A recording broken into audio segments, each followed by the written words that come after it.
Watch your thoughts, they become your words. Watch your words, they become your actions.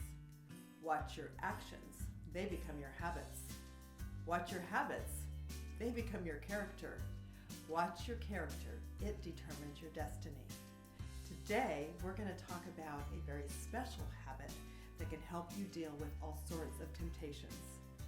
Hi, Robyn and Danna here with Lean, Healthy, Ageless and the authors of the Eat, Live, Thrive diet. If you're a woman 45 plus looking to experience your best health, your best vitality, and your best body, you are in the right place. Okay, we know we face temptation all the time, all year long, but here it is, the holiday season, and more than ever, we face a lot of food temptations. We're going to teach you a habit we call the 3D habit today. It has 3 parts: determine, delay, and distract. So I'm going to start with the first part, Robyn. Okay. Determine. Here's the point. When you have a preset plan, when you have a strategy for success, whatever you're trying to accomplish, you do much better than just thinking, well, I'm just going to kind of go with the flow. Going with the flow when it comes to your lifestyle and facing off food temptations, you know where the flow goes. right into the mouth and on your hips. And then into the hips. So the determined part of this habit is to get into the habit before you face off temptations. And you know, sometimes you don't know you're going to, but most of the time this time of year, you're going to a party. You're baking some cookies. You have goodies, whether it's in the freezer. Or somebody brings you a box of candies or something that is just sitting on the counter. So you've determined how you're going to handle that. One of the strategies Robyn and I use with our Eat, Live, Thrive Academy clients is we encourage them to practice what we call planned indulgence days. Rather than just going, well, I'm just going to try to be good, I'm just going to try to not eat so much. We say, no, why don't you choose 1 or 2 days a week where you're going to have some planned indulgences and you are going to have a specific time and place you're going to eat those. And that is part of using the determine habit. Determine what I want, what the boundaries are going to be that I'm going to place on myself. And now you can operate in a little bit of structure. Are you going to be perfect? No, but I'll tell you what, you're going to be a lot more successful. And they also have a recovery plan. That's right. From the indulgence. Determined to have a recovery plan. Absolutely. The second D is for delay. And this is something that you can practice and get better and better at and extend your delay. Now, that delay initially would be 10 minutes. So say you want this special Christmas cookie that it's one of your favorites you have every year. So you're thinking about it. It's maybe right in front of you and you say, no, I'm going to have that. I'm going to allow myself to have that, but I'm going to wait 10 minutes. And in that 10 minutes, you can do whatever you have to get done. But in that 10 minutes, what will happen is sometimes the craving will diminish.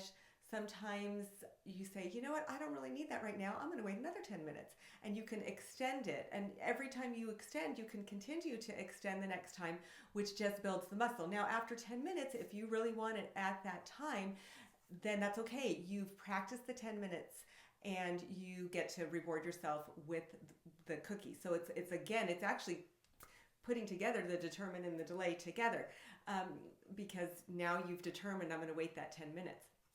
But if you keep extending it, sometimes what happens is you don't even want it anymore because the craving has passed, or you want to make it special. Maybe it's way more than 10 minutes. Maybe you say, you know what, I'm going to wait and I'm going to have that after dinner with my cup of tea. Or, and you know what, how this works really well, Danna, is especially if you see something that you want earlier in the day. Yes.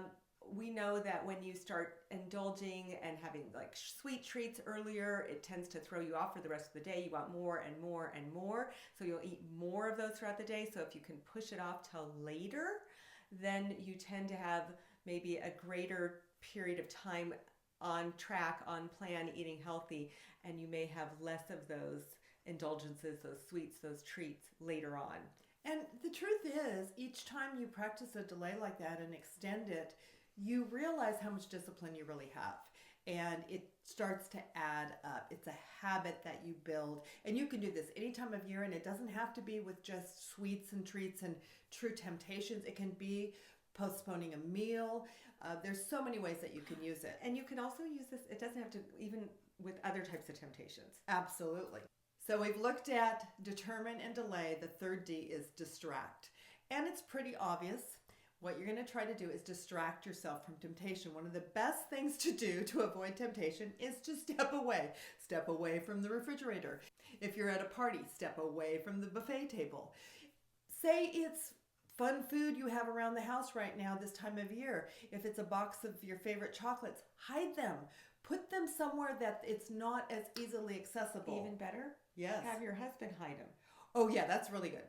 Then you have to go looking for You it. don't even know where it is. I mean, you can elicit the help of family members if they really do want to help you in your quest to keep it under control. You can say even to your husband or a family member, I want you to hide this, and I've determined that I'm only going to have one piece a day, and so would you go get me a piece, and I don't want to know where it is. That's such a great idea.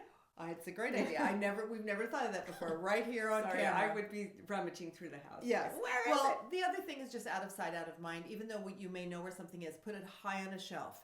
Put it in the freezer. When it's sitting on the counter, you have a candy dish. I mean, really, that's not a distraction. So anyway, you can distract yourself. You can also distract yourself with activity. I find that anything that keeps your hands busy, where you can't be just like sitting, vegging out, watching TV and eating, or reading a book and eating, but doing active things, those are wonderful distractions, things that you enjoy that you don't have to couple with eating. Well, I just want to tie this in. We had a client in our Eat, Live, Thrive Academy that was just very, very addicted to sugar. And at Halloween, the candy bowl was out. And one of the things I had suggested to her was to, when she was going out to grab the candy, which I think was at like the receptionist desk, I told her to continue walking out the door of her office. And do a flight of stairs and then come back. That was her delay. It was actually her. Both. It was all of it. It was her delay. She was determined because she had a plan. It was her delay because she wanted that candy, but she had to keep going out of the office and delay that time of getting it. And then it was the distract. It was everything. Yeah.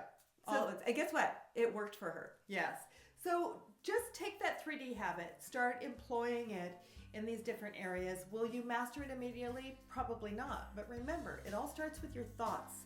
So determine to have healthy thoughts that drive you to actually engage in healthy behaviors. And as you practice day after day, they become your habits.